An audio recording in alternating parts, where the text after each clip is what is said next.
Boa noite, boa noite. Bem-vindos a mais uma live do Monlevade no Ar. Hoje estamos aqui, né, com o cardiologista Christian Drummond, né, vindo aqui tirar algumas dúvidas, né, dar algumas dicas aí para vocês, telespectadores. Seja bem-vindo, né? Hoje a Maré também está aqui com a gente, né, entrevistando ele. Uma boa noite a todos. E bora lá para mais uma live. Monlevade no Ar. Boa noite, galerinha. Sejam bem-vindos a mais uma edição do Monlevade no Ar. Hoje nós temos a ilustre presença do nosso cardiologista, Dr. Christian Drummond. Seja bem-vindo, Christian. Tenha uma boa noite. Muito obrigado. Vamos colocar aqui. Fala pra gente quem é o Christian e qual é a sua formação. Legal. Primeiramente agradecer a oportunidade, né, de compartilhar um pouco, sei lá, do meu conhecimento, da minha visão do mundo com as pessoas que acompanham vocês. É sempre bom reconhecer também as pessoas que estão assistindo aqui na live ou se vocês deixam replay em algum momento. Meu nome é Christian Drummond, eu sou aqui de João Monlevade, Minas Gerais. Só saí daqui praticamente para me formar médico. Eu formei em 2002 na Universidade Federal de Juiz de Fora e fui para Belo Horizonte fazer cardiologia, ecocardiografia. Eu sou ecocardiografista, né, faço ultrassom no coração e depois disso fiz uma pós-graduação em medicina do esporte. Além disso, eu empreendo, né, na internet fazendo conteúdo para carreira médica e também para atletas e ciclistas, né, vamos dizer assim, com um projeto chamado Segredos do Mountain Bike. É isso, mais ou menos é isso. Bacana. Se eu não me engano, eu fiquei sabendo que você já vai até fazer mountain bike fora do Brasil, não é mesmo? Sim. Esse ano eu tive a oportunidade de participar de um lançamento, né, de um evento internacional na Espanha, pouco antes, inclusive, da pandemia causar o que causou. E sim, esse projeto tem me levado a vários lugares do Brasil e também fora do Brasil. Que interessante. O que levou o senhor a ser médico? Muito legal essa história. Eu acho que eu sempre fui muito curioso e sempre gostei muito de aprender, sabe? A minha irmã mais velha é médica, inclusive atua aqui em João Monlevade, a doutora Ingrid, ginecologista. Minha ginecologista. Está em boas mãos. E aí, acho que me envolvi com a Ingrid, eu gostava das histórias. Antes de terminar o colégio também eu já era ciclista, fui campeão mineiro de ciclismo. Pegava os livros da Ingrid para tentar ler alguma coisa. Eu gostava muito de física também, quase fui físico por influência do meu professor, o Tássio, aqui da faculdade durante muitos anos, e acabei gostando da medicina mais pela possibilidade de ajudar as pessoas mesmo, sabe? Eu sempre gostei muito disso e gosto muito do que eu faço. Por que você optou por seguir essa carreira na área médica, a área de cardiologia? Isso é legal. Até mais da metade da faculdade eu acreditava que seria um cirurgião. Eu gostava da técnica, eu tinha uma habilidade manual muito boa, mas eu comecei a conviver, né, com cirurgias, ver que aquilo não era bem o estilo de vida que eu queria.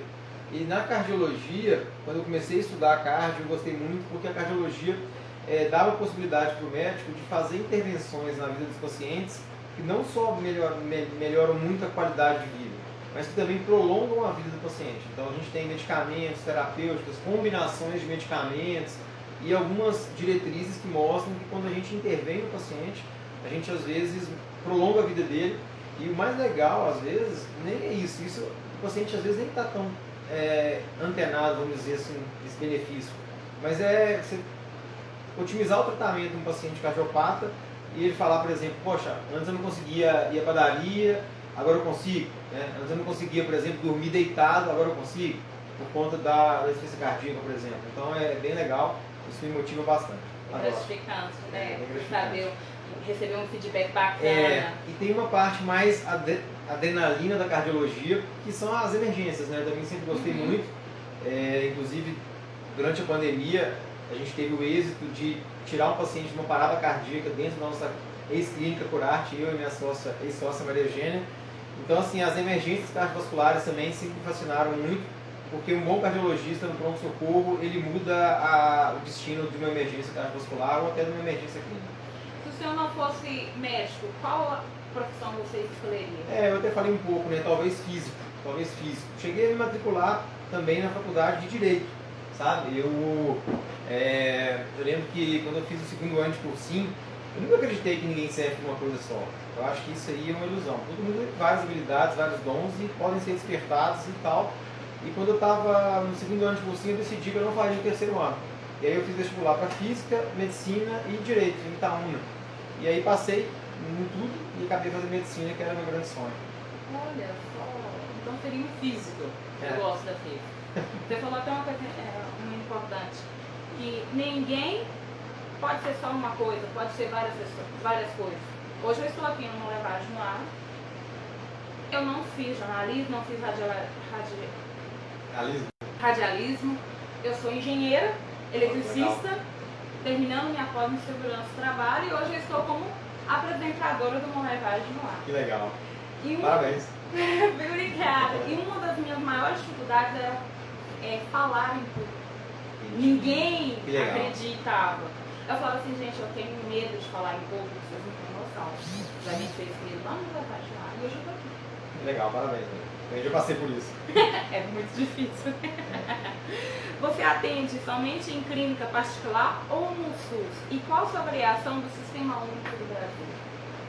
Eu não atuo mais no SUS, acho que fazem uns 3 anos. Eu fui desligado pela prefeitura. O hospital, eu deixei o hospital, acho que fazem em torno de 10 anos, por livre e espontânea vontade. Então eu não atuo atualmente no SUS, atuo só numa clínica privada. A gente tinha uma clínica, como eu disse, a Curarte, a gente fechou, por escolha nossa também. Agora durante a pandemia, então eu atendo hoje na clínica Multivision, de um cara incrível, que é o Dr. Manuel, ginecologista também. Atendo só lá, faço exames lá, atendo consultas lá é meu lugar. O que eu acho do SUS no Brasil, acho que o SUS ele não é íntegro. Eu prezo muito por uma coisa chamada integridade. Então, quando alguém coloca numa Constituição que o SUS é direito do cidadão e dever do Estado e não consegue entregar isso na íntegra, eu acho que o SUS falha.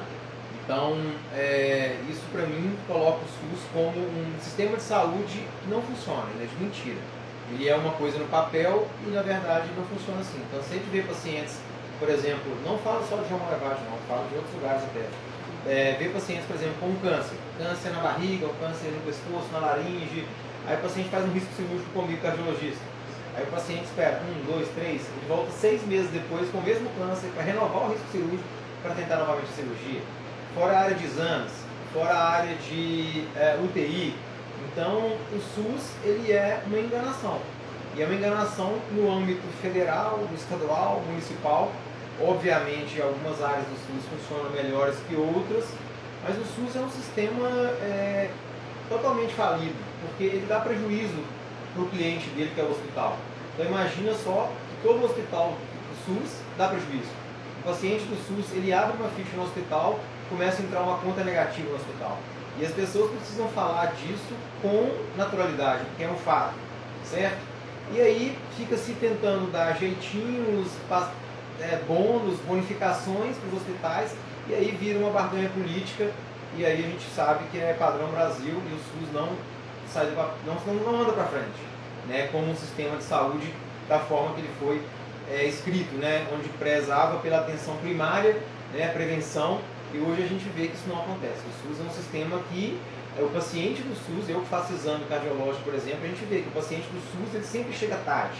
Uma agenda de paciente de SUS é uma agenda de exames problemáticos, pacientes com grandes cardiopatias, muitos problemas.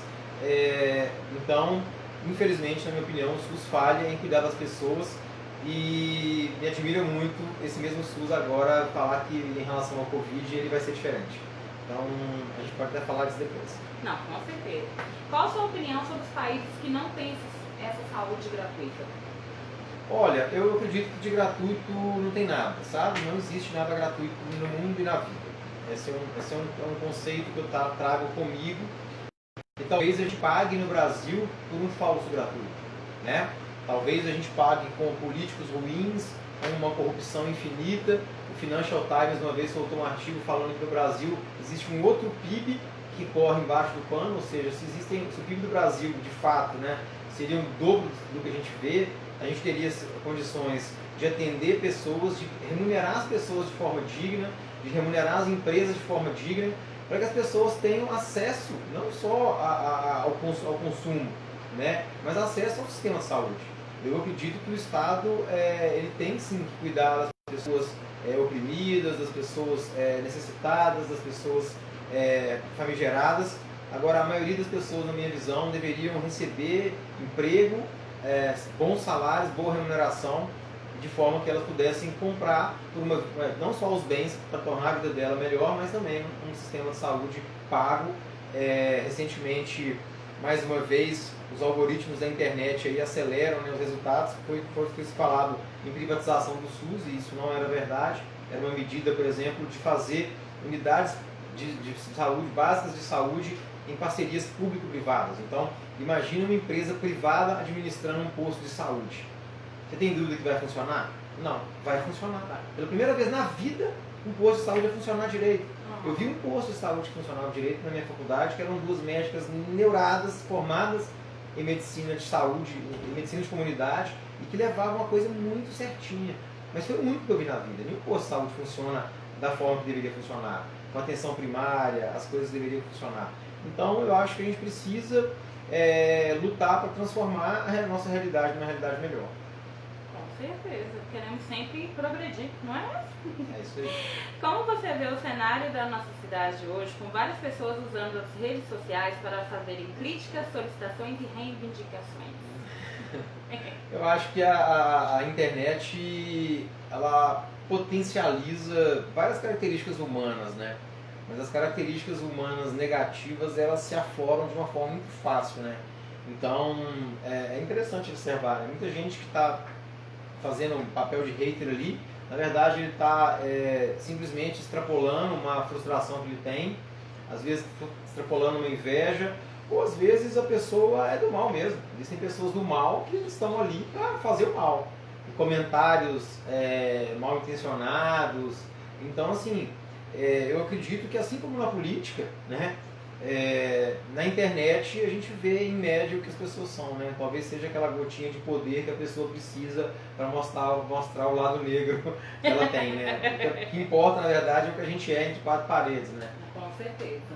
Porque isso aqui, né, pode se transformar numa atriz. Exatamente. Mas é bom, eu acho que tudo é bom. A gente tem que tirar proveito das coisas que estão existindo, né?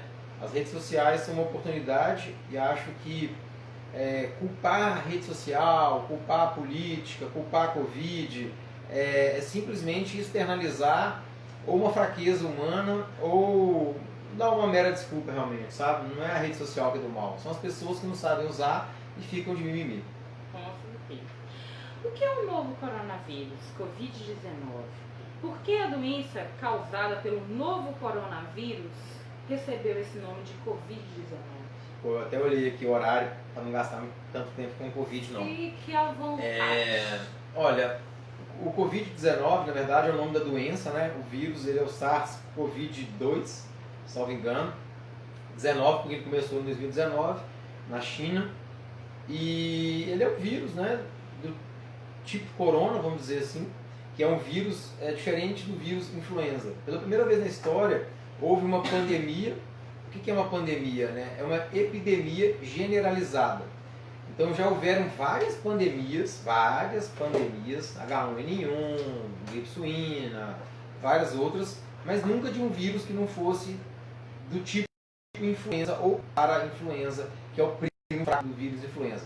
O vírus influenza é o vírus da gripe, que tem vacina e que é uma vacina mutante também. Todo ano o vírus sofre mutação e a vacina também. Já o vírus para-influenza, que é o vírus do resfriado, ele é um vírus tão mutante que não se consegue criar uma vacina para ele.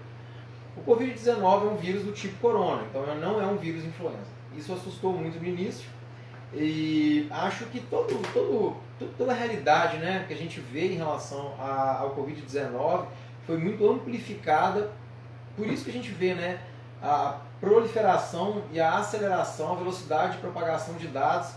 E o que me preocupa muito e admira negativamente é o estado mental que a humanidade se encontrava antes disso.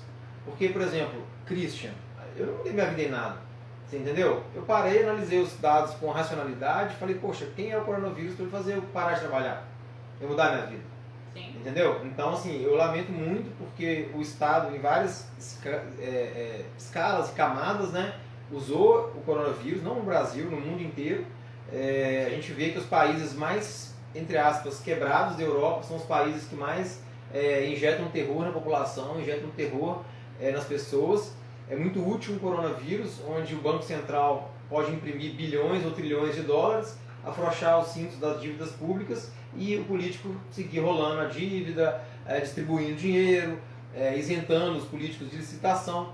Então o coronavírus, na verdade, ele foi muito útil e continua sendo muito útil a vários tipos de aproveitadores, não só na política. A gente vê, por exemplo, extremos como professores aproveitadores, que estão adorando o coronavírus porque agora eles ajeitaram a vida deles.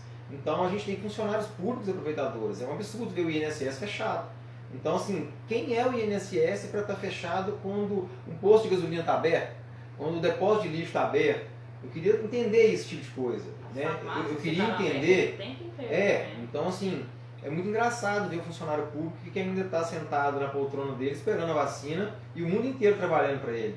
Né? Então, eu fico me questionando com esse tipo de coisa, sabe? Acho que o coronavírus, na minha opinião, ele talvez seja um machado em termos de divisão socioeconômica mundial. Toda grande crise e a parada nos mercados que a gente viu no momento de pandemia, a parada dos mercados globais, né, a Europa inteira sem nenhum tipo de comércio, os Estados Unidos com fronteiras fechadas entre Ásia e Europa. A última vez que essa realidade aconteceu foram nas grandes guerras. Tirando as grandes guerras mundiais e a crise de 29, a gente nunca viu esse cenário. Só que a gente precisa lembrar que é ainda pior. Porque nessa época o comércio era muito menos global. Sim. Então hoje, eu sempre falei, eu voltei 12 ou 24 horas antes de fechar o aeroporto de Barcelona, muito tranquilo com o coronavírus. Não existe e nunca existiu, pelo menos até agora, um vírus com esse potencial de proliferação e de letalidade.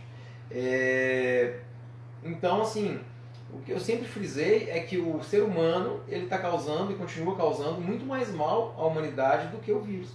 Essa é a minha opinião e eu ainda não consegui achar alguém e argumentos e fatos, principalmente científicos, que me provassem o contrário. Então é lamentável ver que, por exemplo, pessoas faliram, pessoas se mataram, pessoas vivem pior hoje porque, e eu acredito que até as sociedades médicas foram omissas nesse ponto, ficaram brigando por conta de cloroquina e esqueceram de correr atrás. Falou, governo, vem cá, quem é o técnico que falou que se as pessoas ficarem em casa, ela realmente previne? Quais são os estudos randomizados? Então, por exemplo, uma cidade de 10 mil pessoas vai ter quarentena, lockdown absoluto. E outra cidade de 10 mil pessoas não vai ter. E aí? Como é que vai ser? Então, uma cidade vai ter lockdown, outra não vai ter, mas as pessoas vão ser obrigadas a usar máscara. E numa outra cidade não vai ter que usar máscara. Então, hoje, existe método científico para se chegar a conclusões muito melhores do que a gente vê hoje. Então eu convido todo mundo que acompanha aqui a abrir os papéis da OMS e clicar em todas as referências bibliográficas, assim como eu fiz, porque a gente vai ver lá que as referências bibliográficas ela não afirma, por exemplo, que o assintomático transmite coronavírus. Não existe uma afirmação. Eles falam que é pouco provável, mas pode acontecer. E aí eu vou fazer uma pergunta que me incomoda muito. Vamos dizer que eu estou com gripe, certo? Amanhã eu pegar a máquina do tempo, amanhã eu estou com febre, dor de garganta, né? Aquele corpo ruim. Só que hoje eu estou bem. Alguém consegue me garantir que hoje eu não transmito gripe? Não consegue. Então o que a gente vê em relação ao Covid-19 é exatamente a mesma coisa de outros vírus, onde o que define o problema é o hospedeiro. Então o coronavírus pegou cardiopatas, doentes, velhos, idosos, sedentários, jovens, obesos, diabéticos e acelerou a morte deles, assim como a velhice, a cardiopatia, o câncer, a obesidade, o diabetes aceleram. São fatos e as pessoas têm muita dificuldade em lidar com realidades. Então elas preferem fugir, preferem inventar, preferem fingir demência.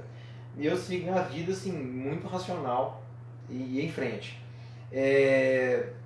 Eu acho que de Covid é basicamente isso. Se a gente pegar, por exemplo, a Alemanha, a gente tem trabalhos lá que mostram mortalidade global em torno de 0,23. Então pensa bem, se 80%, e tem trabalhos alemães que mostram que 88% pode ser assintomático.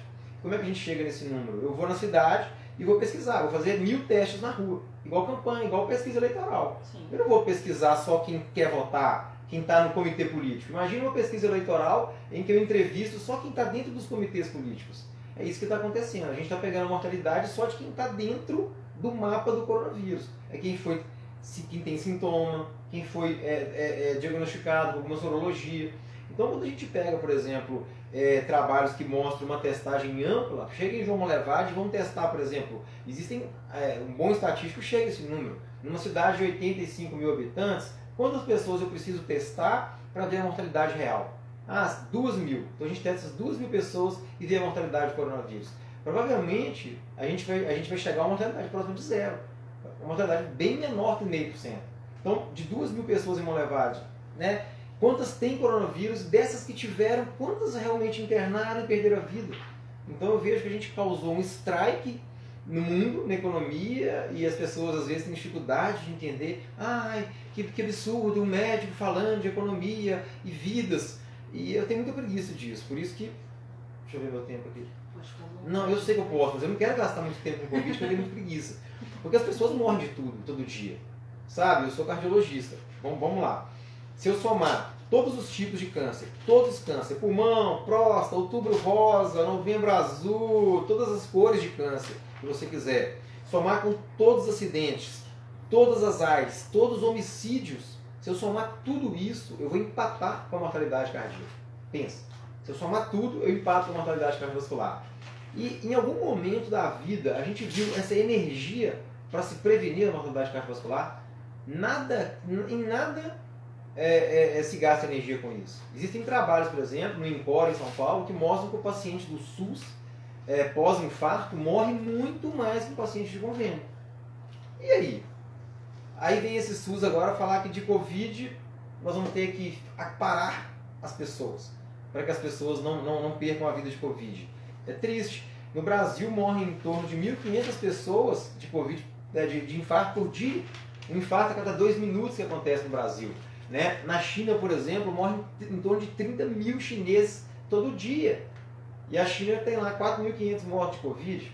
Tá tudo errado. Aí você vai falar assim, mas os números da China a gente não confia. Tá, mas na economia se confia e no Covid não? Então assim, tem um monte de historinha ainda que tomara que o tempo e a história elucidem melhor, sabe? Eu torço muito pra isso.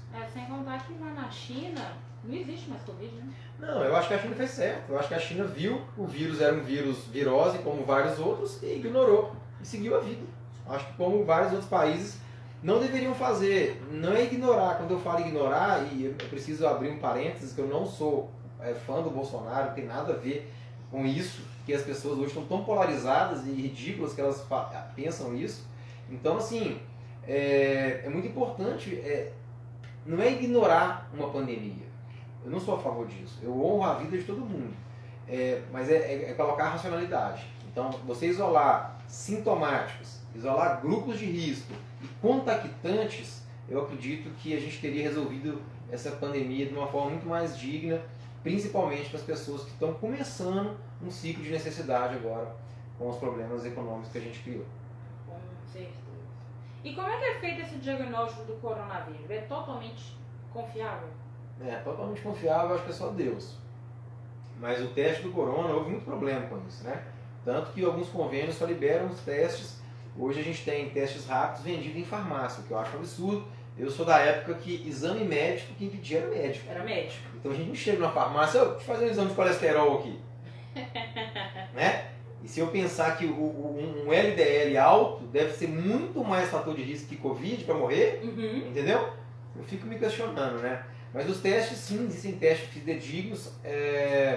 Na minha opinião, não faz sentido. Eu fiz uma vez aquele teste do nariz, que enfia um negócio no seu nariz, é horrível. Vai lá na garganta. Tá entre as 10 piores coisas da minha vida, disparado, talvez das 5 piores. Mas eu acho que, sinceramente, é dispensável para a maioria das pessoas. Afinal de contas, todo ano que você teve uma gripe, uma febre, meleca no nariz, você não saiu testando para ver que vírus era, né? Então, a gente precisa ser racional e focar no enfrentamento da pandemia. Como se dá o atendimento em postos de saúde e hospitais pacientes suspeitos de coronavírus? Poxa, eu não sou habilitado para falar isso. Eu sei que a prefeitura tem uma central, né, que drena os pacientes, funciona no prédio ali da antiga rodoviária, onde é a Secretaria de Saúde. É isso. O mais importante é falar o seguinte, né? As pessoas com sintomas respiratórios, elas, a orientação inicial é que as pessoas não procurem hospital, porque de fato isso sim pode propagar mais coronavírus. Eu sempre falei e convido todo mundo a ir lá no meu Instagram assistir os vídeos onde eu falo o seguinte: o conceito de carga viral é muito importante. Então, quanto mais sintomas as pessoas têm, mais vírus elas estão jogando no ar. Tem pacientes, por exemplo, que estão com resfriado, naquela fase catarral, olhos correndo, nariz correndo, aquela melecada, aquele trem todo. Essa é a fase que mais vírus é transmitido. Então, quanto mais sintomático, mais em casa, tomar cuidado com respiração rápida, febre prolongada, que é a indicação de procurar o hospital e avaliar, né, caso de internação, ou procurar um médico de confiança. Cíntia, eu acho. Tem pergunta? Temos umas perguntinhas aqui pro doutor. Agora as perguntas do público. O Edson Luiz Jacom. Como o doutor apontou a falha no SUS, cite como poderia melhorar. Olha, eu tenho uma opinião muito clara, né? Eu acho que o primeiro ponto é a gente escolher políticos melhores. Eu acho que a gente está numa época de eleição e basta olhar para as eleições, olhar para os candidatos e pensar assim, qual desses caras eu colocaria para administrar meu salário, minha empresa, minha família, minha casa. O primeiro ponto é esse. O segundo ponto é diminuir a carga tributária para que o empresário possa gerar mais empregos, salários melhores e que as pessoas, enfim, possam ter mais poder de compra e que elas tenham mais poder de adquirir não só telefone celular, que é o que as pessoas investem, televisão, mas sim pagar por um atendimento digno e que as pessoas verdadeiramente necessitadas tenham ou algum tipo de financiamento estatal mínimo, mas eu acredito que esse tal de graça é um grande problema na humanidade, não só no SUS. A Maria Clara pergunta para o doutor. Doutor, tenho 38 anos, tenho dores no peito quase todos os dias e o meu coração sempre acelera do nada às vezes. Ainda mais quando a dor no peito aumenta e vem em seguida de falta de ar. Pode ser um ataque cardíaco? Na verdade, quando você, assim, provavelmente não é um sintoma cardíaco, né? Porque já ia ter morrido, né, moça? Mas enfim, dor no peito todo dia, há muito tempo, tem que olhar, né? 38 anos, é importante fazer o check-up, é importante olhar. Acredito que não seja um ataque cardíaco, mas pode ser algum sinal de insuficiência coronariana. Então toda dor no peito precisa ser avaliada, precisa ser olhada por um cardiologista ou até um clínico, e é o que eu te aconselho a fazer, tem que olhar. Temos aqui um elogio aqui, ó. Luana Caixeta. Boa noite, doutor Christian. Excelente pessoa e profissional. Que legal, obrigado. Mais pergunta? O Edson Luiz Jacom, ele fez uma crítica, um elogio. Perfeito, muito estardalhaço para a verdadeira realidade e muitos aproveitando a situação. Acho que era a respeito do corona, como quando você estava falando. Com certeza. Verdade. Então, vou seguir por aqui.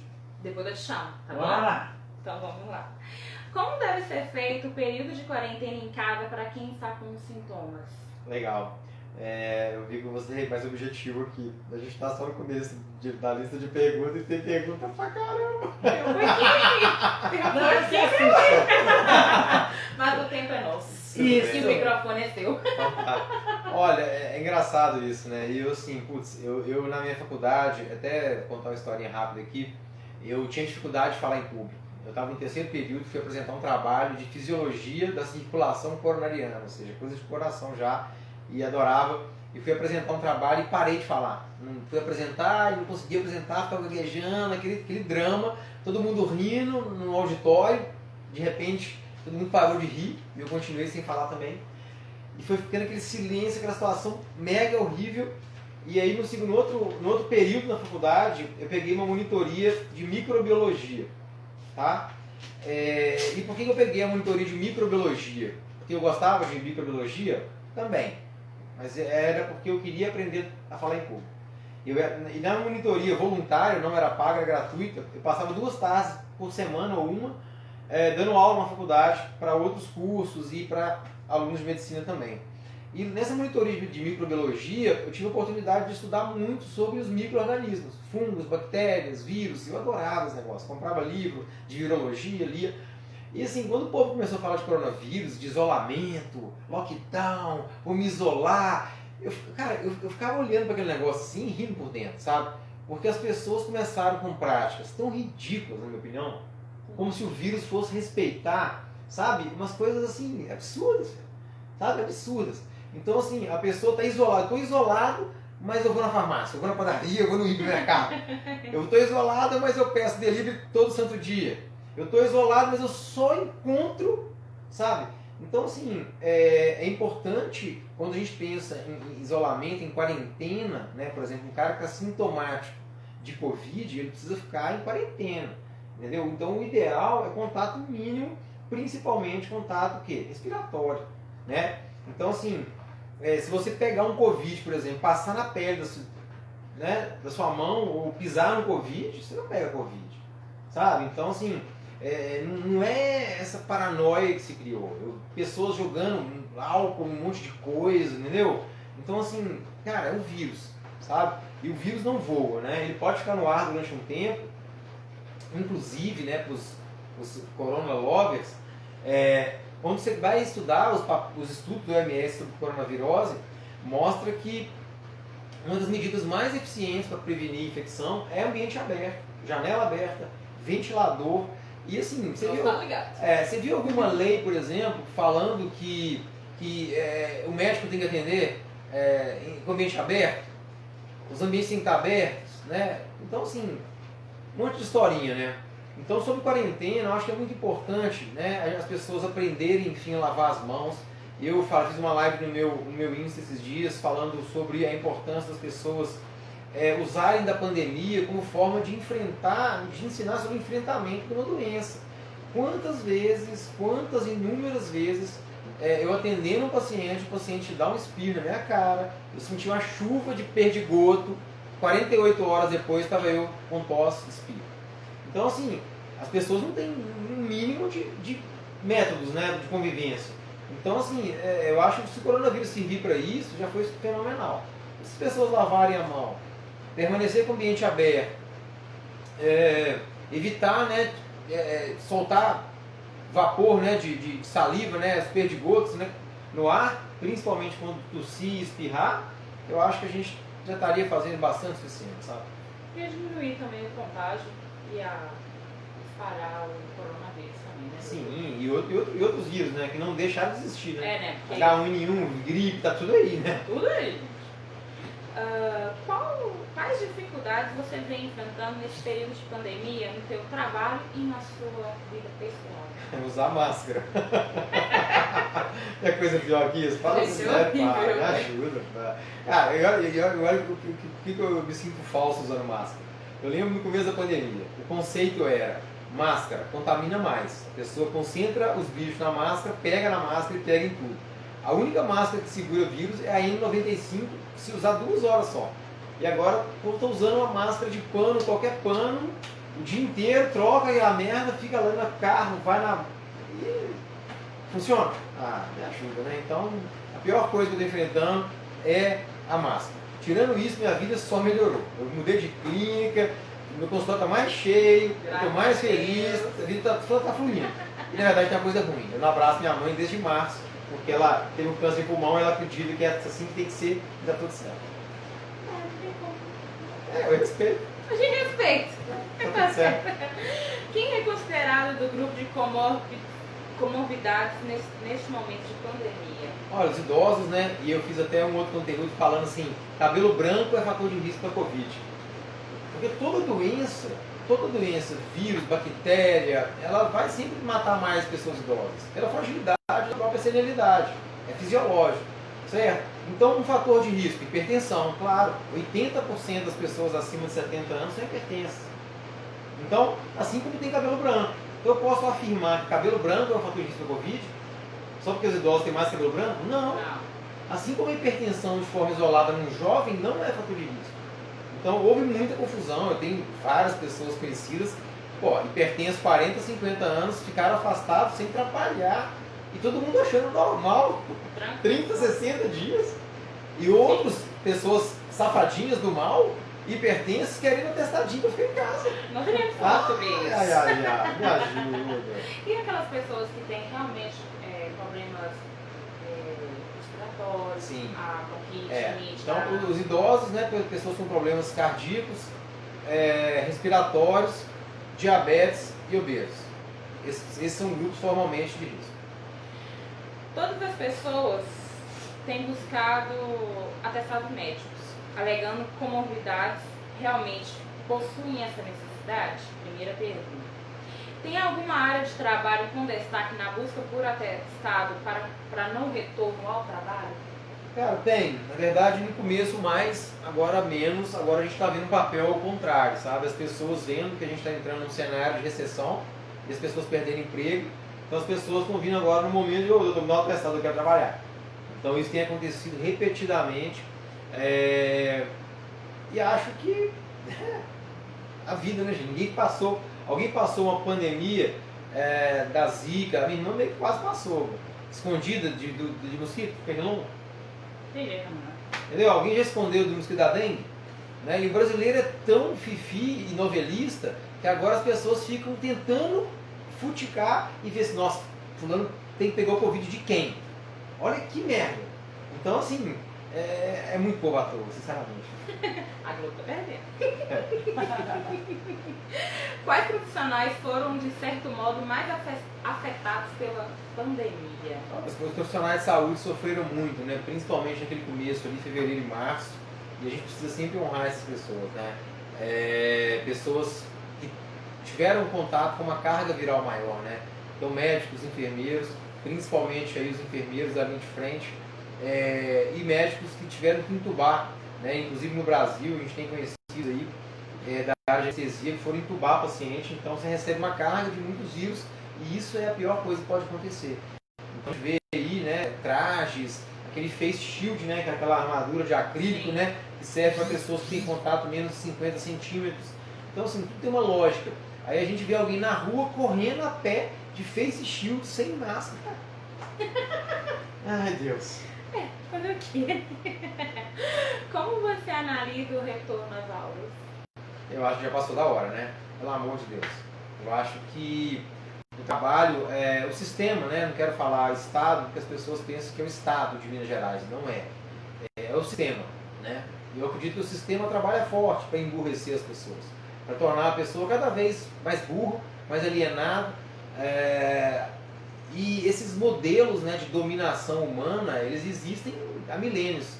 Então é isso, injeta muito medo na sociedade, que as pessoas aceitam uma escola pior, aceitam não ter aula, aceitam falir a própria empresa e achar que está ok, elas aceitam um político pior, aceitam uma vida pior. Então é isso que a gente está vendo. E por incrível que pareça, a gente vê pessoas que realmente estão ainda no estado de choque, né? E acreditam que não tem que voltar, não tem que continuar, e continuam, né? Porque assim, Mariana, pensa uma coisa, lá no começo a grande discussão era, o problema não é o coronavírus, o problema são vagas de hospital, então não se pode pegar todo mundo ao mesmo tempo, né? Esse era o cerne de decisão para se fazer o lockdown, fazer o famoso achatamento da curva, né? Mas então os hospitais têm vaga, então me conta, por favor, por que estamos parados? Eu queria, por favor, que uma mente brilhante comentasse aqui embaixo e me desse um caminho, porque eu não entendo. Se os hospitais têm vaga, se já tem ciências, já passou 10 meses de pandemia, a gente já tem ciência que mostra que o vírus é um vírus como todos os outros, talvez algumas pequenas complicações até na área cardiológica, mais do que os vírus influenza, mas para paciente grave. 80%, 90% nem meleca do nariz sai, segue a vida, e acho que se você é da educação, por favor, use, né, a educação para liderar as crianças, jovens e escolares no enfrentamento e não no medo. Enfrentamento de lavar as mãos, de enfrentar, falar sobre cidadania, sobre a importância de se conviver mesmo em pandemia. A gente está criando uma sociedade mais neurótica, uma sociedade mais cara para o mundo mais pobre. Sim. E eu gosto sempre de cutucar, né, os defensores das tartarugas, né, porque é o mesmo padrão mental da galera anti-canudinho, que é a mesma galera pró-máscara. Então eu quero ter um exemplo, que a gente deve jogar no mundo, fazendo contas de padaria, umas 50 bilhões de máscaras na natureza. E aí, realmente foi útil isso? Então fica essa reflexão ainda sobre essa pandemia. Com certeza. Cíntia, meu anjo, é com você. Perguntinhas, doutor. A Ana está perguntando por que o emocional leva a dores no peito. Ana Souza? Yes. Ei, Ana, tudo bom? É o seguinte, ó, o coração ele recebe muita interação, vamos dizer assim, do sistema nervoso, né? O coração ele é guiado pelo sistema nervoso autônomo. Então a gente tem o autônomo que a gente não controla. Então a gente tem o simpático e o parasimpático. Então a gente tem um sistema nervoso que acelera e um que freia. Então toda vez que a gente toma um susto, o coração acelera. Raiva, acelera. Dor, acelera. Ganhar na Mega Sena sozinho, acelera. Não ter que usar máscara, acelera. Então assim, é importante a gente entender isso. Então eu vejo, por exemplo, pessoas perderam o pai. Perdi minha mãe agora, mediu a pressão, está alta. Óbvio, tem que estar alta, porque adrenalina 1000. Entendeu? Então assim, a gente tem que tomar muito cuidado com isso, né? Então, existe até uma síndrome que chama síndrome da ansiedade cardíaca. Liberou adrenalina, o coração acelera, pico de pressão, e tem uma coisa que nossa mente usa, chamada transtorno psicossomático. Então, a nossa mente inconsciente usa do nosso corpo para manifestar um alerta. Então, às vezes as dores no peito, a falta de ar, então a pessoa fala, eu estou com falta de ar, mas está respirando normal. É um alerta que a sua mente, né, o seu invisível, carimba no seu corpo como forma de falar, ô fulano, acorda pra vida, tá na hora de se cuidar. Então isso acontece bastante frequente e assim, é muito comum a gente ver isso. Eu falo que meu consultório de cardiologia tem dia que mais parece um consultório de psiquiatria, tanta ansiedade, taquicardia, palpitação, dor no peito, falta de ar. E os cardiopatas estão melhor que os normais. É assim que é a vida e nós vamos levando, né? Tem que se cuidar. Tem que se cuidar, gente. Ó, Chico Teca aqui, ó, se não cuidar dele, ele para de funcionar. Ele para, viu, gente? Vamos lá? O Jajá Júnior. Ô, ele Jajá, pergunta- obrigada, meu anjo. Ele é o nosso diretor. Que legal, Jajá. Obrigado pelo convite também. Quais são os primeiros sintomas de infarto e o que mais ocasiona? Legal. O que mais ocasiona infarto é o estilo de vida. Hoje a gente fala muito sobre isso, né?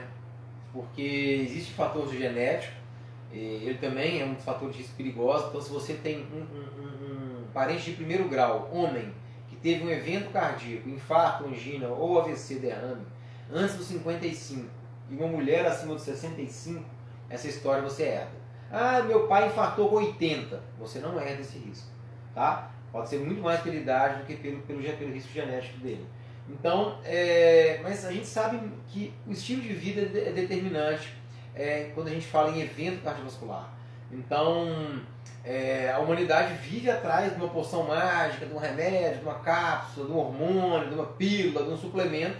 E eu acredito que exercício físico regular, né? As entidades recomendam 150 minutos de exercício por semana. Então 5 vezes meia hora, não é muito, 5 vezes meia hora, tem que ter. E eu faço mais. A vida precisa começar por aí, né? Aí depois você vai preenchendo as outras carteirinhas de bingo. Então, ter um estilo de vida saudável e fazer check-up, né? Tem que fazer check-up, porque o que a gente vê, hoje eu estou com 15 anos de cardiologia, a gente vê assim, é muito traiçoeiro. E assustadoramente a gente tem visto cada vez mais pessoas, que eu brinco que são sub-40, né? Pessoas sub-40 com infarto, com angina, com derrame. Então, assim, tem que cuidar, não pode brincar. E o principal sintoma é a dor no peito.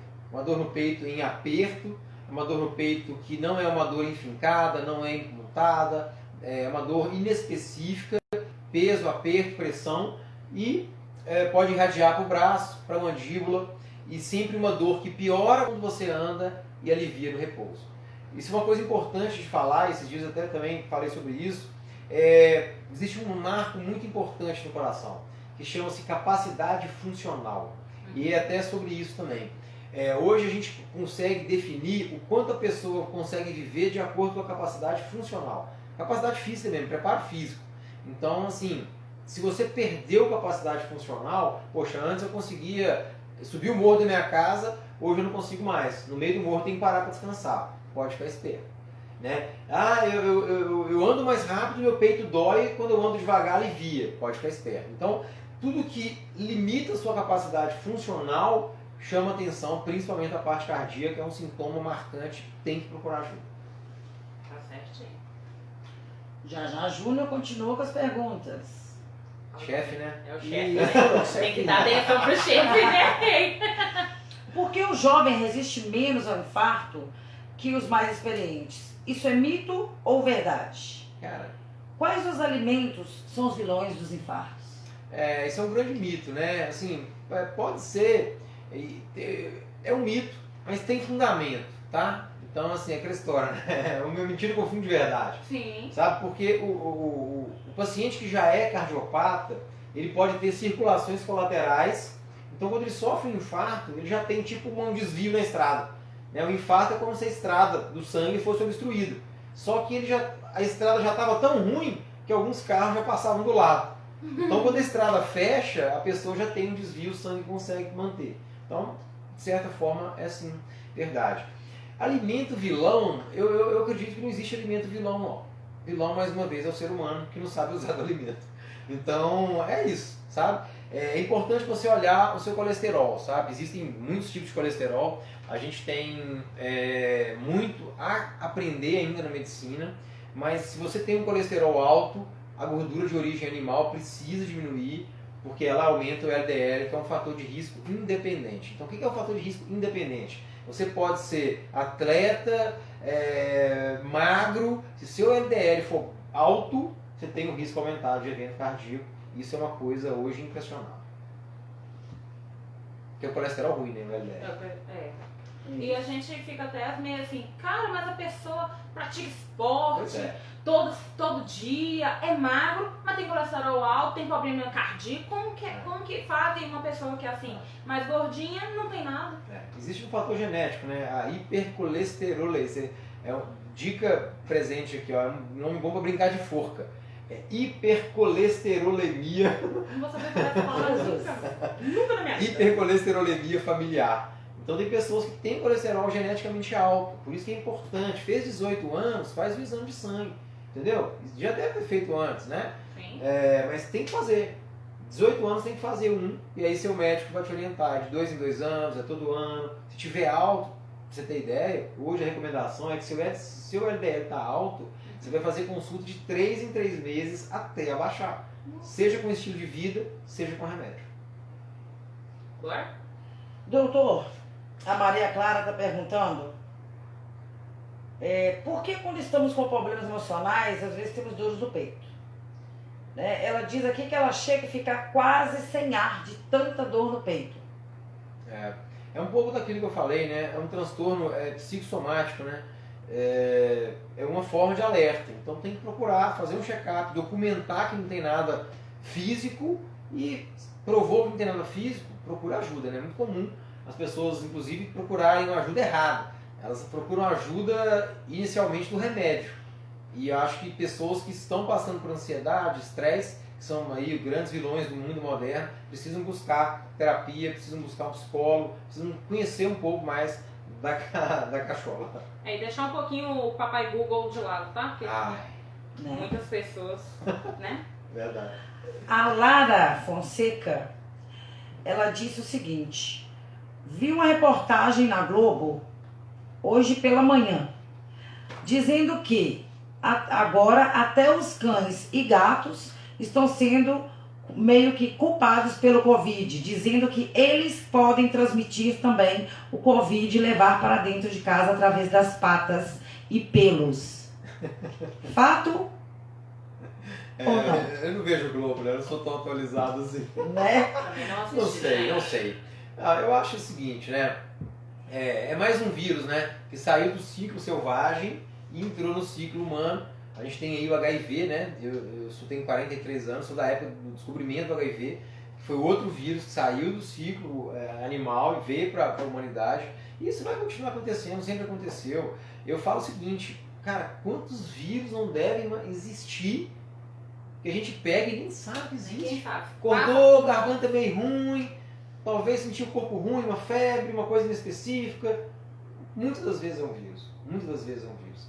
Entendeu? Então a gente vê, por exemplo, assim, eu tenho 3 filhos. É comum. Menino um tosse, aí o outro tem meleca no nariz, aí o outro não tem nada. Só fica às vezes com febre. Entendeu? Então assim, a gente tem uma quantidade infinita de vírus circulando no mundo e o corona é só mais um, só o mais famoso, na minha opinião. Sem contar também que depende também, varia de organismo para organismo. Né? Exatamente. Tem um organismo, eu posso estar gripada, assim que o organismo dela Resistente. resistente nem pega. a gripe, Acontece. né? Aí ela faz até mesmo uma crítica. Ela fala que antes eles já haviam falado da transmissão do cão e o gato ao Covid para dentro de casa. Aí ela colocou aqui, soro de Monlevade, e durante esse período eu vi muitos cães e gatos abandonados. Sim. Que é muito Né? problema, né? Pô, por falar em cão e gato, pra mim, a gente tem que falar de leishmaniose, né? É um absurdo a gente viver hoje no nível de leishmaniose que tem a cidade. Me desculpem aí os defensores de cães e gatos, mas não existe. Leishmaniose urbana significa falência do cuidado. Ponto final. Então, Com certeza. não estou falando se tem que eliminar os animais, se tem que sacrificar. Tem que não existir leishmaniose numa cidade de 80 mil habitantes, que eu perdi inclusive um grande amigo, menos de 30 anos de leishmaniose. É uma doença horrível de tratar, dificílima de tratar. Então, assim, pegou, o bicho pega. Né? Então, Mas aqui ela ressalta dizendo que é a respeito do Covid. mas eu acho que eu não me preocupo não, sinceramente. Eu acho que não me preocupo nem um pouco. Eu acho que interfere em nada na epidemiologia da doença. A leishmaniose passa pro adulto também? Pro ser Não, humano? o leishmaniose pega, né? Por causa de inseto, né? O inseto pica um cachorro doente, pica um ser humano e pega. Olha, Tanto na pele não quanto sabia. no corpo. Não Pega, sabia, pega. eu achei que era só cães e gatos. Não. Ela tem tratamento, mas não tem cura. Cara, é uma merda. Dependendo do jeito, não cura. Morre. Morre Entendeu? mesmo. É uma merda. Leishmaniose Você é vê foda. isso. Em plena vida. Leishmaniose é fogo. A pessoa saudável de 29 anos e morre. Então vi outro. O primeiro cara que eu atendi por um pronto-socorro, depois que eu formei em medicina no Socorro, na residência de cardiologia, com leishmaniose. Era filho da menina da farmácia do Sol Socorro. Chegou, fígado grandão, internou, foi ver leishmaniose visceral, morreu. Então, assim, a gente tem que focar no que realmente importa, sabe? Acho que é isso, né? Não me preocupe em nada em relação a cães e gatos e Covid. Gente, Adriana Repolês, ela diz, muito boa reflexão. Do já. Obrigado. Do alimento já falou, né? Quais são os alimentos vilões, né? Já falou. Deixa eu falar um pouco disso também. Pode. Eu acho que vilão é quantidade, sabe? Então, assim, a gente tem que pensar muito nisso, né? Açúcar é vilão? Mas depende da quantidade, sabe? Então, assim, sal é vilão? Mas eu, por exemplo, quando pedalo mais de 3 horas, eu como sal, eu preciso comer sal. Então, será que o sal é vilão? Então, a gente precisa parar de problematizar um monte de coisa, né? Focar no que realmente importa e parar com isso, né? Então, assim, se você demonizar, por exemplo, uma coisa que eu adoro, que é o hambúrguer, pô, olha que sacanagem, é uma carne, é um pão, é um alimento que se você tirar ali as moléculas e colocar num prato, se assemelha muito com uma refeição. E as pessoas criaram um mito, por exemplo. Entendeu? Mas a quantidade de gordura, tá? Estou falando de um hambúrguer de tonelada de gordura, entendeu? A gordura é um alimento inútil. Ele só serve para gerar caloria, quase inútil, tá? Não precisa. Tem que comer gordura sim. Se você comer zero gordura, você morre. Entendeu? Mas é muito mais a quantidade. Então, tudo pode de vez em quando e nada pode em grande quantidade e sempre, né? Tudo. Cíntia? Pode. Comigo? Com você. O que você acha enquanto retorno geral do que chamamos vida normal? Voltar nossas atividades normais, como sempre fizemos. É engraçado isso, né? Porque assim, nas primeiras semanas, né, nas 2 primeiras semanas, né? Foram 2 semanas assim Como eu disse, né, eu não sou um virologista, mas sou um cara que li muito sobre vírus. E quando começou assim, começou a transmissão comunitária no Brasil, eu falei, opa, vamos respeitar, né, vamos observar como é que é. E passou 14 dias, a coisa, eu falei, esse negócio não é assim não. E foi indo. Então assim, eu acho que hoje a gente tem dados que permitem que as pessoas voltem, sabe, sem essa neurose, sem nada disso. O grande cerne da questão inclusive, se você pegar a recomendação da vigilância sanitária hoje, é o seguinte, uma pessoa IgM positiva. O que é IgM positivo? Significa contato agudo, contato recente. O IgG é contato antigo. Então, se você tem IgG positivo, você já teve coronavírus. Então, a pessoa com IgM positiva hoje, assintomática, não tem que ficar isolada. Então, eu pergunto assim, sabe? Eu acho que já passou da hora a gente retomar as atividades, retomar a vida. E assim, com cuidados simples. Isolar os grupos de risco, isolar as pessoas sintomáticas, isolar os contactantes. Então, por exemplo, o que é certo? Amanhã, por exemplo, você começou a tossir, espirrar e febre. Você vai ter que me ligar e falar, olha, Christian, infelizmente hoje eu comecei com tosse, febre e espirro. O que vai fazer? Você e eu, isolamento. Você entendeu? É isso que tem que acontecer. Agora, as pessoas preferem esterilizar as coisas do que desenvolver a autorresponsabilidade. Entendeu? Então eu acho que a sociedade precisa focar no enfrentamento da retomada. A gente tem que parar de falar de Covid e falar sobre o enfrentamento da pandemia e do pós-pandemia. Eu acho que já passou da hora disso. Por mais que o Estado esteja enfiando dinheiro aí na economia, ninguém consegue parar o dano social e econômico que a gente criou. Existem estudos que mostram que a América do Sul pode regredir 20 anos do ponto de vista econômico. E a gente já vê setores assim, setores que faltam, por exemplo, plástico, né? Se você pensar que as barreiras comerciais foram quebradas. O cara tinha uma fábrica de plástico lá na China, ele vendia para o mundo inteiro.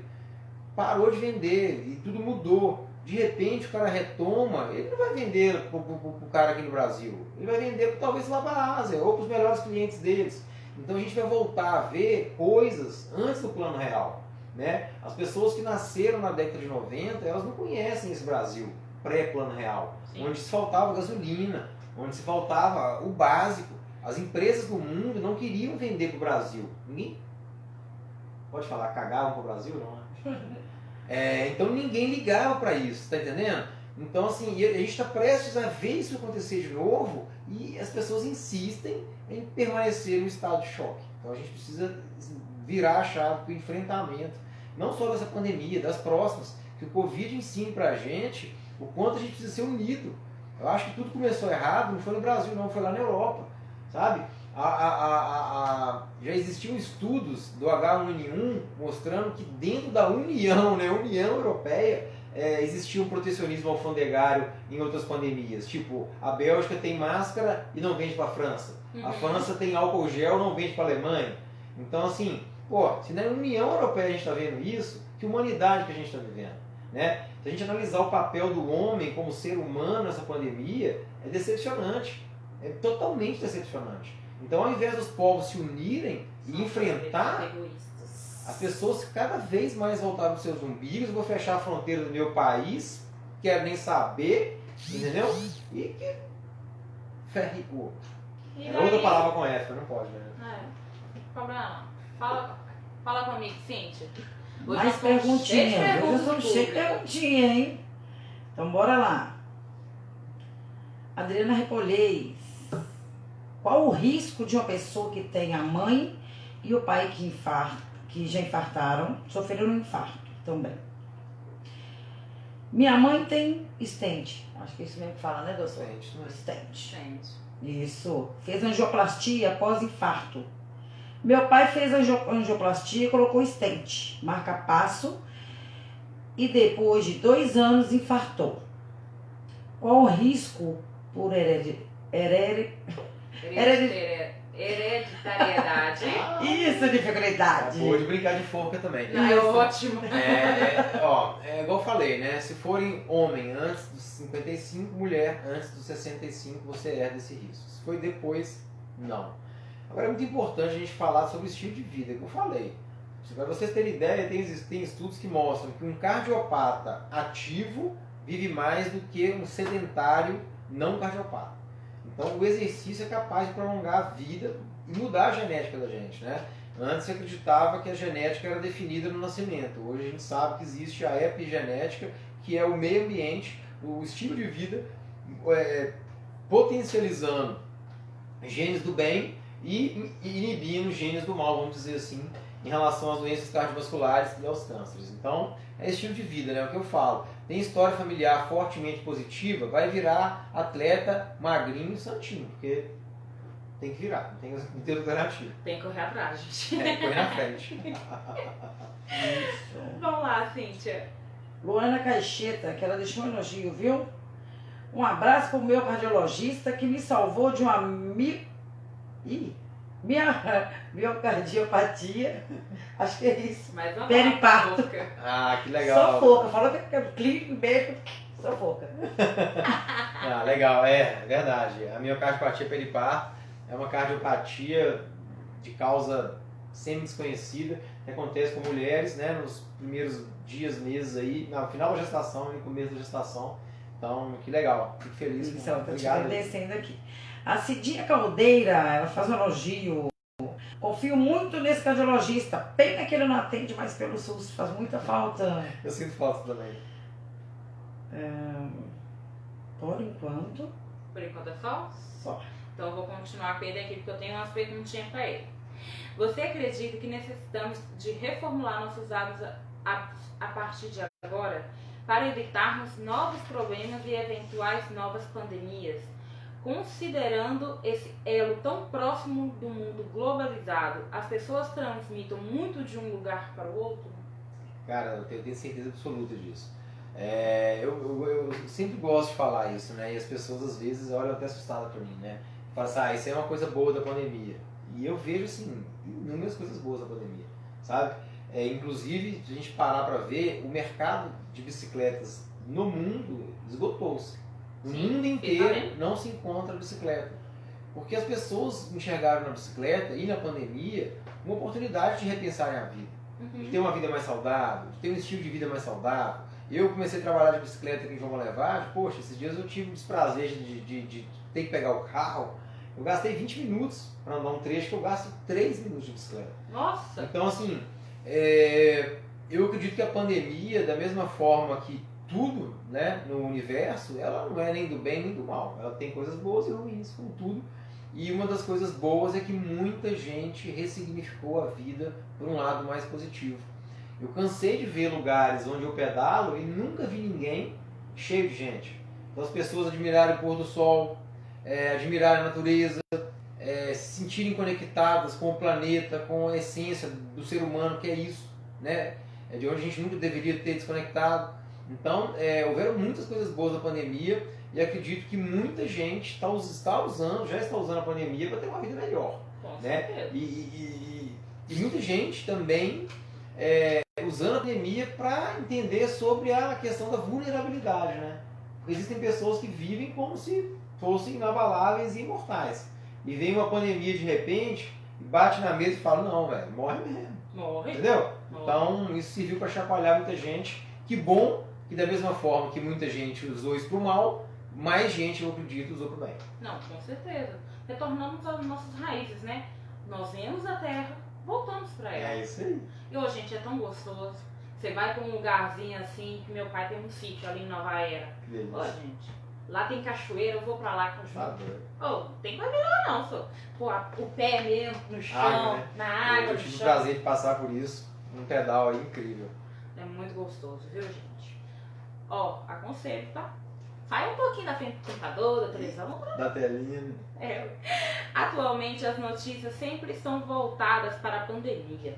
Você tem dados estatísticos de outras doenças que parecem ter sumido durante essa pandemia?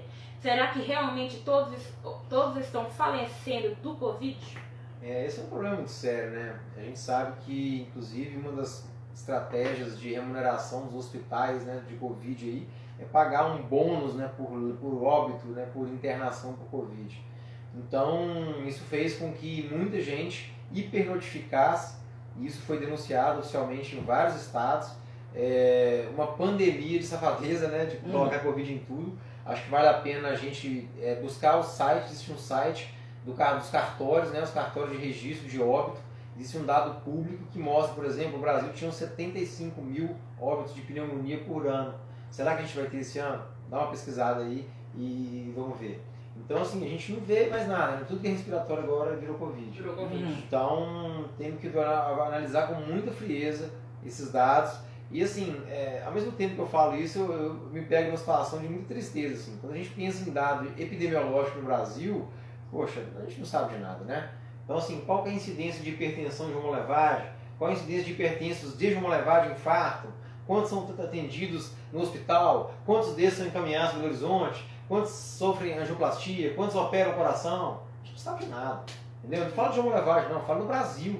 A gente não cuida dos nossos dados, a gente não cuida de quase nada e agora está querendo ter postura de japonês numa pandemia dessa. Né? Com certeza. Quais doenças levam mais ao óbito no Brasil e como poderíamos diminuir esses óbitos? Como eu disse, né, precipitadamente, as doenças que mais matam são as doenças cardiovasculares. A mortalidade gira em torno de 30% no mundo inteiro. O Brasil era o único país do mundo onde o derrame, né, o acidente vascular cerebral, matava mais do que a doença coronariana. Parece que a última estatística a gente virou e está jogando o mesmo jogo do mundo, onde o infarto mata mais, o coração mata mais do que o AVC. E como eu disse, né, se a gente somar todos os tipos de câncer, todos os acidentes, todos os homicídios, todas as mortes por HIV, a gente vai empatar com as mortes cardiovasculares. Então, quando a gente pensa em prevenção cardiovascular, quando a gente pensa em prevenção, a gente não pode tirar o foco das doenças cardiovasculares que acometem as pessoas hoje em dia cada vez mais jovens. Então, fazer um check-up, cuidar da saúde, ter uma alimentação saudável, alimentação equilibrada, cuidar do peso e fazer exercício. Eu acho que essa é a fórmula do sucesso, porque, assim, parar de acreditar no que se prega por aí, né? Qual cor que é o mês do coração? Então, se o câncer de próstata, que estatisticamente mata quase nada em relação às doenças cardiovasculares, tem um mês azulzinho, e vai campanha. Cara, eu respeito muito isso, acho que tudo é importante, mas não ter de outras doenças que são tão importantes quanto, no mínimo, falta de senso. Então, assim, não é que a gente não tem que fazer o Outubro Rosa, a gente tem que fazer o Outubro Rosa, o Novembro Azul, o não sei qual mês amarelo lá da prevenção do suicídio, e fazer um outro mês das doenças cardiovasculares, porque a gente precisa focar no que realmente importa. $1 investido em prevenção geral em medicina economiza $3. Quando a gente pensa em prevenção cardiovascular, a cada $1 investido retornam $7. Então é mais que o dobro e a gente vê que não existem políticas verdadeiras de prevenção cardiovascular no Brasil. Tem pergunta? Tem uma perguntinha. Fala pra mim. A Simone Reis. Sou cardíaca, fiz uma ablação em 2018 no Biocor. Fale um pouquinho sobre a ablação, pois vários amigos me perguntaram o que era. Eu descobri meu problema por um check-up, que todos deveriam fazer anualmente. Legal. Pô, legal demais, Simone. A ablação, ela é a cauterização de uma via anômala. O que é uma via anômala? É como se fosse um fio a mais. Então, a eletricidade do coração, ela passa por um fio e algumas pessoas esse fio tem uma variante. Então, às vezes, as pessoas precisam, como a pessoa tem um fio e a variante, essa variação cria um circuito elétrico, e esse circuito elétrico, às vezes, é o foco de alguma arritmia. Então, a pessoa entende, olha que legal, entra um catéter por uma artéria dentro do coração, mapeia a parte elétrica do coração, vai nessa via e passa um feixe de radiofrequência e cauteriza essa via e a pessoa está curada. Então, assim, que legal que você fez o check-up, recomendou, tem que fazer mesmo. Porque tá aí, né? Tudo bem. E fica aí essa dica aí da Simone. Posso continuar? Sim. Você fez uma live recentemente alertando para as pessoas que buscam se enquadrar no grupo de risco, digamos de maneira indevida. Qual foi a repercussão dessa tua live? Pontos positivos e negativos? Cara, é muito engraçado, né, observar as pessoas, né? Em março, quando eu falava as mesmas coisas que eu falei na live, eu tomava muita porrada, sabe? E por incrível que pareça, nessa live não, as pessoas até gostaram. Então, assim, as pessoas estão a cada mês, a cada dia, enxergando que essa pandemia é muito além do que um vírus que mata pessoas menos capazes de combater. Então, felizmente a repercussão foi muito boa. Vários amigos conhecidos, professores, inclusive, que eu falei muito sobre isso. Acho um absurdo um professor ganhar o mesmo salário para editar vídeo, gravar vídeo, se virar videomaker, comprar mais internet, não conseguir, por exemplo, arrumar uma webcam, porque a câmera do notebook dele é horrível. Então, assim, eu vi que isso explodiu de procura no consultório cardiológico de professores. Então, inclusive, fiquei sabendo que a live foi bem vista aí no meio dos professores e fico feliz porque é uma profissão bem difícil, quanto mais nos dias de hoje. Meus pais são professores, então que vocês aí liderem a educação como ferramenta de retomada da nossa sociedade, e felizmente a repercussão foi muito boa. Na sua visão médica, as pessoas deixam para se preocupar com a saúde muito tarde? Olha, na maioria das vezes sim, sabe? Na maioria das vezes é aquela história, né? Depois que o ladrão passa, eu vou trancar a porta. Então, com a saúde é isso. E como cardiologista, eu vi muita gente se ferrando pesado com essa história, né? A história de correr atrás, né? Então, assim, é preciso fazer um check-up, é preciso acompanhar. É engraçado demais, as pessoas acompanham a quilometragem do carro, o extrato do banco, mas não acompanham a saúde. Então, existem parâmetros para você acompanhar a sua saúde. Parâmetros de exame de sangue, parâmetros de idade, parâmetro de peso, parâmetro de alimentação. E é isso que a gente precisa fazer, encarar o que realmente importa, ser racional, ser frio, né? Então as pessoas, aí vem onde está aquela piadinha, eu não vou no médico não, porque se eu for, eu vou descobrir. Eu vou descobrir. Você só vai descobrir o que você tem, né? O médico não tem o poder ainda de colocar a doença nos outros, entendeu? Então assim, não é evidente não. Se você tem uma doença, que ótimo que você vai descobrir. Eu falei da minha mãe, por exemplo, que ela teve câncer de pulmão, está curada, porque passaram 5 anos, e sabe por que descobriu? Porque foi descoberto antes do câncer manifestar. Quando as doenças se manifestam, elas geralmente já agravaram bastante, não só do coração. Então a gente vê, por exemplo, quando eu pego um paciente que chega para fazer um exame de coração comigo, de ecocardiograma, ultrassom cardíaco, e ele já tem uma cardiopatia sintomática, então já está lá falta de ar, dor no peito, passando mal, esse paciente é muito mais grave, porque a nossa natureza é muito sábia. O nosso corpo ele tenta remendar os trem que vão dando errado na gente, e a coisa vai demorando. Então assim, você consegue empurrar com a barriga uma doença, só que na hora que você descobrir, sempre está pior. Eu tenho um problema, não cardiovascular, eu tenho um problema respiratório. Eu descobri, foi ano passado, há um ano que fez. Eu tenho uma coisa que era para ter descoberto quando eu tinha 12, 13 anos, eu tenho uma obstrução nos meus brônquios. Tá? Até ano passado estava na categoria leve, esse ano eu tenho que fazer Bora lá cuidar. o check-up, né, para fazer. Fora que eu tenho rinite, sinusite, bronquite, asma, tudo certo. Então, assim, eu malho lá no CrossFit, até junto com a sua irmã. Legal. Então, dependendo da atividade física, eu fico mais cansada. Sim. Aí eu não aguento, que nem, por exemplo, tem que correr 2 km. Mas cada vez que eu corro 2 km, gente, corro não, tá? Corro não. Eu vou caminhando, volto, tudo certo. Mas mesmo assim, dá muita falta de ar. Sim. Então, assim, aí eu chego e falo assim com meus coaches. Eu chego assim, ó. Aí eles falam, ai, Mari, cadê sua bombinha? Cadê sua bombinha? A minha bombinha fica lá quietinha, ó. Eles já sabem onde fica. Tem que ter resgate. Tem que ter. Aí eles me colocam sentada. Mari, aí já me perguntam assim, você já fez o check-up já? Esse ano que eu tenho que fazer 2 vezes por ano. Eu falo assim, ainda, esse meio do ano ainda não, mas eu tô precisando de ir lá. Então, tá. Porque a falta de ar que eu tô tendo lá tá sendo maior. Entendi. É o que eu falei, né? Piorou a capacidade funcional, tem que olhar. Eu tô precisando de olhar, gente. É um alerta até pra mim mesmo. Infelizmente nós estamos chegando ao final da nossa live. Então você pode tirar o papo. Tem algum comentário, pergunta? Ana Souza, entrevista boa de ouvir essa. Olha! Convite com nós, pro doutor. Então vamos lá. Christian Drummond, fala pra gente qual sua inspiração pessoal e profissional? Cara, eu acho que minha inspiração é ajudar as pessoas a viverem mais, a viverem melhor e a focar no que realmente importa, sabe? Eu acho que, infelizmente, a vida, entre aspas, moderna, né, tem guiado muitas pessoas para uma realidade que não é a realidade verdadeira.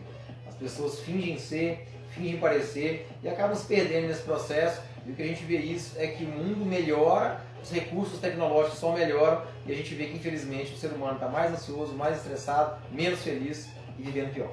Então, que você que assistiu essa live não só tire proveito, mas compartilhe com mais pessoas para que mais pessoas possam viver melhores.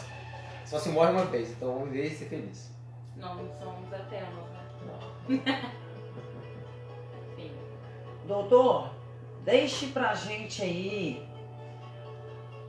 onde fica o seu consultório, seus horários de atendimento, se puder, telefone de contato, porque o povo gostou e o povo vai atrás. Pô, que legal, pessoal. Obrigado aí. Eu atendo na clínica Multivision. Manuelzinho, não fique bravo comigo, não lembro o telefone. 3851-6393. 3851-6393, tá aí. É uma clínica ali perto da prefeitura, em frente ao laboratório Carlos Chagas. Eu tô lá atendendo na segunda-feira, faço exames também, atendo algumas quartas, algumas sextas-feiras. Se a agenda estiver cheio, a dica que eu digo é marca. Porque quanto mais se enrola, mais difícil fica. Né? Galerinha, muito obrigada pelo esse tempo seu que vocês passaram conosco. Obrigada, Cíntia, Obrigada, Maré. por estar junto comigo Tamo nessa quarta-feira chuvosa, que eu achei que eu meu Deus do céu, será que o Papai do Céu vai deixar nós fazer essa live? Né? Porque deu um pé d'água que eu fiquei até assustada. Obrigada, Ana Souza, um beijo enorme pra você. Ao nosso diretor Jajá Júnior. Peraí que eu vou te mandar beijo também, tá, amor? A Helenires, a nossa chefe, a esposa do Jajá. Nosso Jamilton, que não pôde comparecer aqui, mas ele que é nosso técnico de som e imagem. Yes. A minha locutora, minha lombarda, Ju, Cíntia. Lombarda, devolvo, entendeu? Recíproco. Ao cardiologista, nosso doutor Christian, muito obrigada mesmo de coração por Isso você mesmo. ter cedido esse espaço pra gente, por ter vindo aqui, esclarecido muitas dúvidas que nós tínhamos ainda em relação ao coronavírus, em relação aos outros, né, os outros vírus, foi de grande valia pra gente. E eu aprendi muito mesmo. Seja sempre bem-vindo, o estúdio está sempre O aberto, espaço né? está aberto. Legal. Está Quiser aberto, vir aqui para falar né? qualquer Quer falar outros temas. Pode. Só convidar, Né? para mim foi um prazer. Como eu digo, né? Eu gosto de compartilhar e conhecimento das poucas coisas que quanto mais a gente compartilha, mais ela aumenta. Não, Tô aberto com novos convites. Não, Só com chamar. certeza. Pode deixar que a gente vai chamar assim, novos temas. Beleza. Pode chamar. Galerinha, fiquem com Deus, tenham uma boa noite, bom restinho de noite dessa quarta-feira maravilhosa. Papai do Céu nos abençoe. Aqui, ó, um beijo da Maré pra vocês. Tchau, tchau! Tchau, tchau.